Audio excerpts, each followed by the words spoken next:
Hello everyone, আজ আমি তোমাদের সাথে একটা দিদা ঠাম্মার আমলের রেসিপি শেয়ার করছি। ঘাস পাতা দেখে একদমই ভেবো না এটা খেতে খারাপ হয়। এটা পাতে থাকলে গরম ভাতে আর কিচ্ছু লাগে না আমার। তো চলো শুরু করি।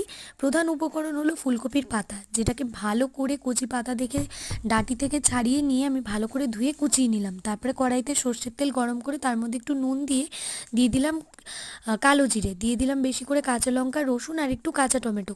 কাঁচা টমেটো দিলাম টক ভাবের জন্য, তোমরা চাইলে নাও দিতে পারো। আর এই পাতার সাথে কিন্তু আমি বেশি করে ধনে পাতাও দিয়ে দিয়েছি। তারপরে ধুয়ে রাখা পাতাটা দিয়ে যতক্ষণ না কাঁচা গন্ধ যাচ্ছে ভেজে নিয়ে নামিয়ে শিলেই বাটতে হবে, গ্রাইন্ডারে বাটলে কিন্তু অত ভালো লাগবে না।